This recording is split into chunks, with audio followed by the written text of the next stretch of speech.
स्वागत है आपका ऑनलाइन पीवाईक्यू के यूट्यूब चैनल पर। आज हम भारतीय संविधान के भाग 13 से संबंधित, जो कि व्यापार, वाणिज्य और समागम है से संबंधित है, उससे आने वाले प्रश्न और उनके उत्तर देखेंगे, जो कि प्रतियोगी परीक्षा में पूछे गए हैं और आने वाली सभी प्रतियोगी परीक्षाओं में पूछे जाने की पूर्ण संभावना है। इसीलिए चैनल को सब्सक्राइब करें और ज़्यादा से ज़्यादा शेयर करें। जिसने भी पिछली वीडियो नहीं देखी है वो प्लेलिस्ट में पिछली वीडियो देखें, जो कि आपके एग्ज़ाम में बहुत ही हेल्पफुल होने वाली है। तो आइए देखते हैं हम। पहला प्रश्न है हमारा, भारतीय संविधान का कौन सा भाग भारत के राज्य क्षेत्र के भीतर व्यापार, वाणिज्य और समागम से संबंधित है? तो इसका आंसर हो जाएगा भाग 13। नेक्स्ट है, भाग 13 में कौन से अनुच्छेद शामिल है? भाग 13 में जो है अनुच्छेद नंबर 301 से 307 तक शामिल है। अगला प्रश्न देखेंगे, व्यापार, वाणिज्य और समागम की स्वतंत्रता किस अनुच्छेद में वर्णित है? तो ये वर्णित है अनुच्छेद नंबर 301 में। अनुच्छेद 301 के तहत दी गई स्वतंत्रता पर प्रतिबंध लगाने की शक्ति किसके पास है?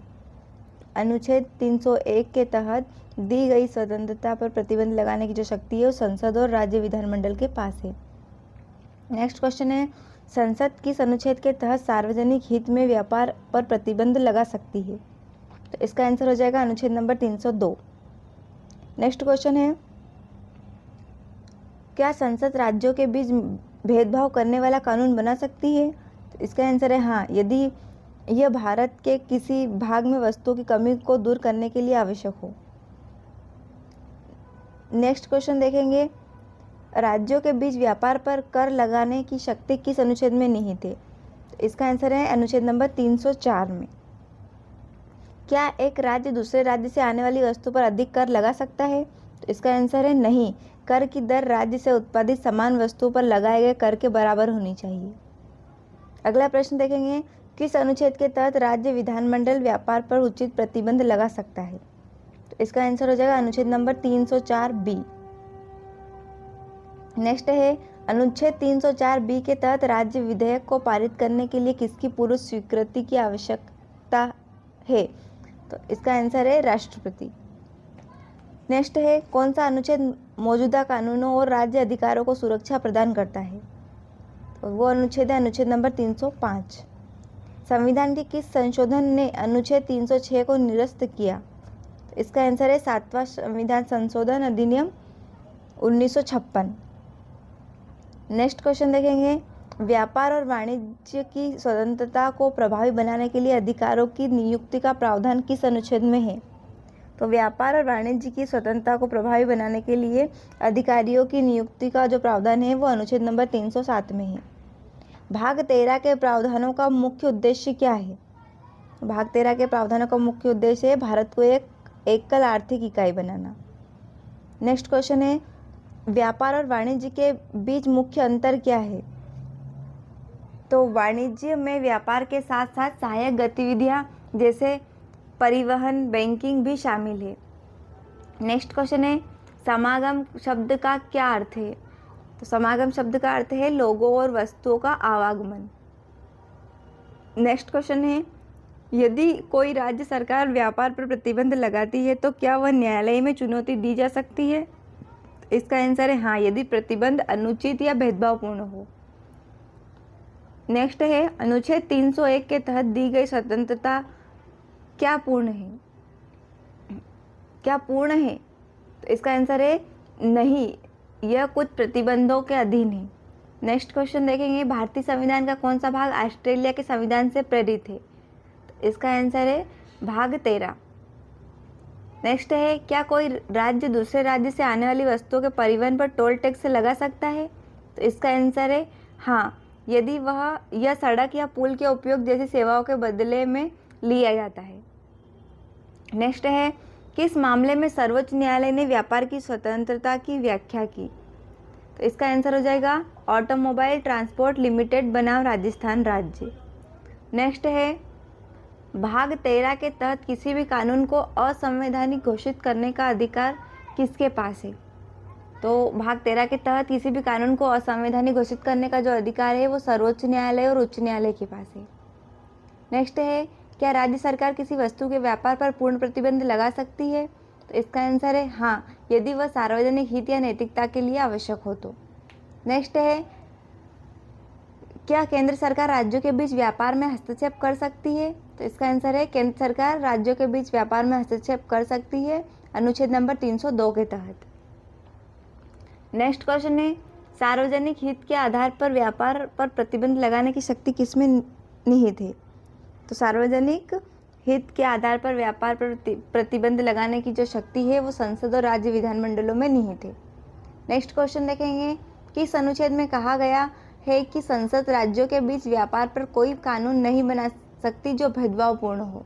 तो इसका आंसर हो जाएगा अनुच्छेद नंबर 303।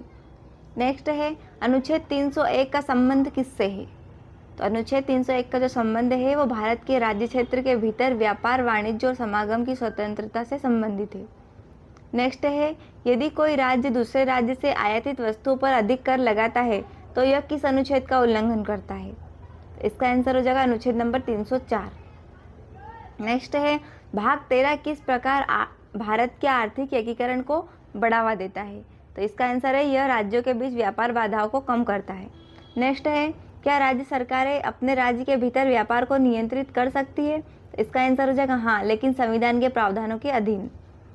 नेक्स्ट है, व्यापार की स्वतंत्रता पर लगे प्रतिबंध कैसे होने चाहिए?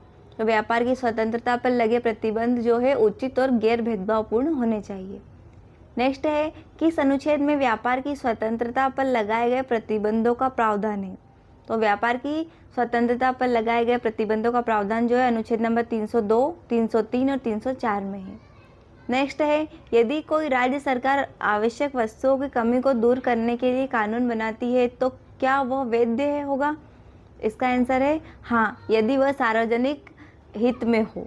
नेक्स्ट क्वेश्चन देखेंगे, भाग 13 के प्रावधानों का मुख्य उद्देश्य क्या है? तो इसका आंसर हो जाएगा भारत में एक समान आर्थिक बाजार स्थापित करना। नेक्स्ट है, कौन सा अनुच्छेद राज्य विधानमंडलों को व्यापार, वाणिज्य और समागम पर प्रतिबंध लगाने की अनुमति देता है? इसका आंसर है अनुच्छेद नंबर 304। नेक्स्ट है, क्या राज्य सरकार अपने राज्य में उत्पादित वस्तुओं पर अधिक कर लगा सकती है? तो इसका आंसर हो जाएगा हाँ, राज्य सरकारें अपने राज्य में उत्पादित वस्तुओं पर अधिक कर लगा सकती है। अगला प्रश्न देखेंगे, भाग 13 के तहत केंद्र और राज्यों के बीच शक्तियों का विभाजन किस आधार पर होता है? तो केंद्र और राज्यों के बीच शक्तियों का जो विभाजन है वो विधायी सूचियों जैसे संघ सूची, राज्य सूची और संवर्ती सूची के आधार पर होता है। नेक्स्ट है, क्या राज्यों के बीच सीमा शुल्क लगाया जा सकता है? तो इसका आंसर है नहीं, संविधान इसकी अनुमति नहीं देता है। नेक्स्ट है, यदि कोई राज्य दूसरे राज्य से आने वाली वस्तुओं के लिए परमिट प्रणाली लागू करता है तो यह किस अनुच्छेद के तहत होगा? तो इसका आंसर हो जाएगा अनुच्छेद नंबर 304B। नेक्स्ट है, संविधान का कौन सा भाग भारत के भीतर व्यापार के लिए एक समान नियमों को सुनिश्चित करता है? तो इसका आंसर है भाग 13। नेक्स्ट है, भाग 13 का उल्लंघन करने वाले किसी भी कानून को कौन चुनौती दे सकता है? तो भाग 13 का उल्लंघन करने वाले किसी भी कानून को कोई भी प्रभावित व्यक्ति या संस्था चुनौती दे सकती है। नेक्स्ट क्वेश्चन है, क्या भारत सरकार किसी वस्तु के व्यापार पर पूर्ण प्रतिबंध लगा सकती है? तो इसका आंसर है भारत सरकार किसी वस्तु के व्यापार पर पूर्ण प्रतिबंध लगा सकती है यदि यह राष्ट्रहित में आवश्यक हो। नेक्स्ट है, किस अनुच्छेद के तहत केंद्र सरकार को यह शक्ति दी गई है कि वह राज्यों के बीच व्यापार पर प्रतिबंध लगाए? तो इसका आंसर हो जाएगा अनुच्छेद नंबर 302। नेक्स्ट है, किस अनुच्छेद में कहा गया है कि राज्यों के बीच व्यापार पर कोई भी शुल्क नहीं लगाया जाएगा? इसका आंसर है अनुच्छेद 301 का मूल सिद्धांत। नेक्स्ट है, क्या भारत के भीतर व्यापार, वाणिज्य और समागम पर कोई विशेष प्रतिबंध है? तो इसका आंसर है हाँ, जैसे कि कुछ खतरनाक वस्तुओं के व्यापार पर। नेक्स्ट है, एकाधिकार से संबंधित कानून बनाने की शक्ति किसके पास है? तो इसका आंसर हो जाएगा एकाधिकार से संबंधित कानून बनाने की शक्ति जो है संसद और राज्य विधानमंडल दोनों के पास है। नेक्स्ट क्वेश्चन है, क्या संसद किसी राज्य के लिए विशेष रूप से भेदभावपूर्ण कानून बना सकता है? इसका आंसर है हाँ, केवल यदि यह अनुच्छेद 303 के तहत आवश्यक हो तब। नेक्स्ट है, भाग 13 के प्रावधान किस पर लागू होते हैं? तो इसका आंसर है भारत 13 के जो प्रावधान है वो भारत के पूरे राज्य क्षेत्र पर लागू होते हैं। नेक्स्ट है, क्या अनुच्छेद 301 के तहत दी गई स्वतंत्रता को आपातकाल में निलंबित किया जा सकता है? तो इसका आंसर हो जाएगा नहीं, यह मौलिक अधिकार नहीं है। नेक्स्ट है, भाग 13 का क्या महत्व है? तो इसका आंसर हो जाएगा, यह भारत की संघीय व्यवस्था में आर्थिक सुचारू और एकीकरण सुनिश्चित करता है। अभी हमने भारतीय संविधान के भाग 13 से संबंधित महत्वपूर्ण 50 प्रश्न और उनके उत्तर देखे, जो कि पिछली परीक्षाओं में पूछे गए हैं। ऐसे ही प्रश्नों को देखने के लिए चैनल को सब्सक्राइब करें और ज़्यादा से ज़्यादा शेयर करें।